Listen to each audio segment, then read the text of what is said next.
30 days. Day 24. Today I'm going to be EQing my tracks. It's very important that you EQ your tracks.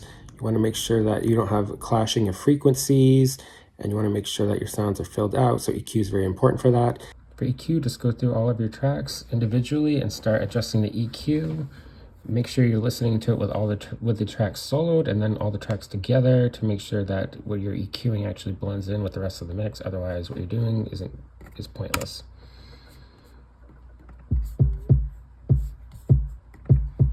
It's a kick.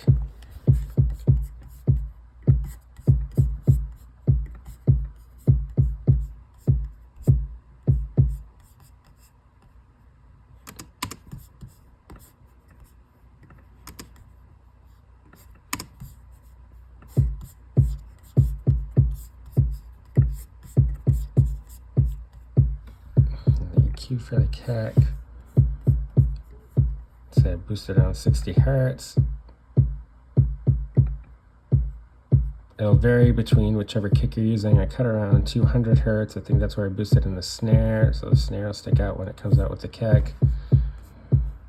Boosted around 5K, which actually helps bring out the kick more, so it cuts through the mix. So kind of a little trick. Boosted around 3 decibel, usually cutting around 3 decibel or boosting around 3 decibel. You don't want to do more than 6 decibel either way, unless you're actually creating a synth.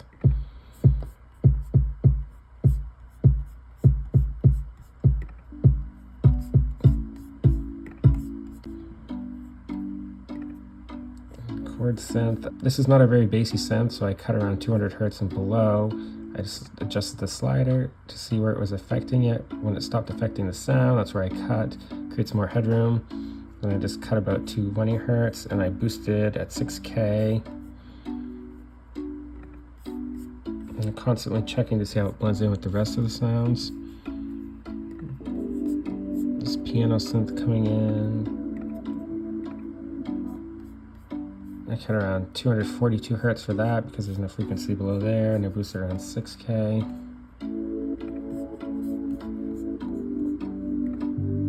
The bass I actually split into 2 parts. There's a low bass and a high bass. The low bass is pan center so that the low frequencies are set in the middle because it can offset the mix if you have bass frequencies panned far left and right. So the high bass is boosted a little bit higher so that it sticks out more.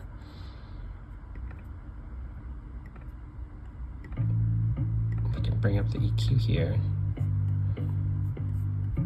So around 300 hertz, I put a low pass filter on there, so everything above 300 hertz is cut out for the bass, but that goes the same for the high bass. It's going to be everything 300 hertz and above that is kept. For the higher bass, I boosted about 3 decibel at 100 hertz to bring it out more. I cut it around 1.5 hertz. I must have heard a frequency there that I didn't like. And then I boosted the bass around 4K just to make it stand out more in the mix. It's going to be different bass to bass or synth to synth too. Chorded synth. Again, I cut around 200 hertz and below and I boosted the higher frequencies. It's not as bassy of a synth. Background synth. I boosted the higher frequencies again around 3000 kilohertz.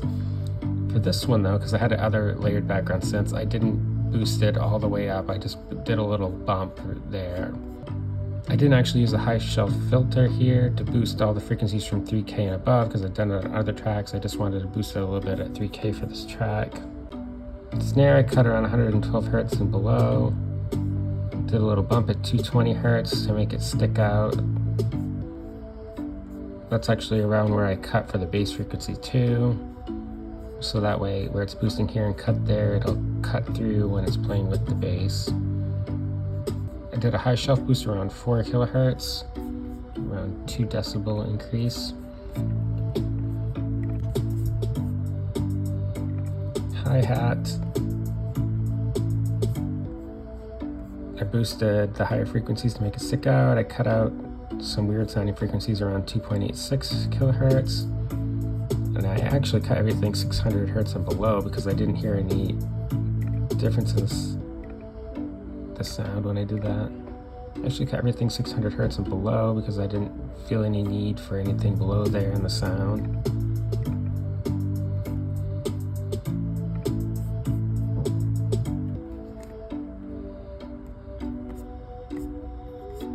When I do edit the vocals, love, but it's feeling right. This kind of passion only lasts. I cut everything around 120 hertz and below because there was no frequencies there that were affecting the vocals. The vocals hit around here, starting around 130, 40 hertz. I did a boost for body around 247. I cut the frequencies at 548, and I did another boost at 6. On number 6, not at 6, but on at about 15,000 hertz. I did a little boost to make it a little brighter. Maybe it's not love, but it's feeling right.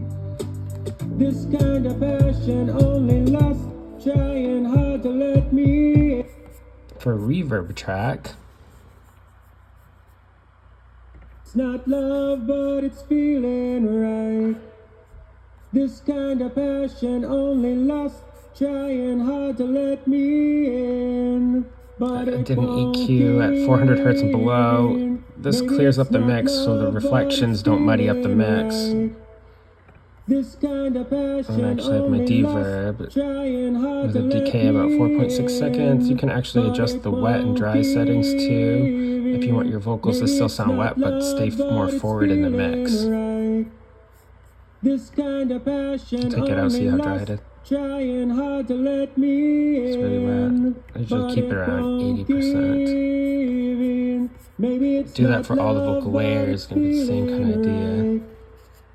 Heart thumping, blood pumping, swear running, I'm a victim of your love now.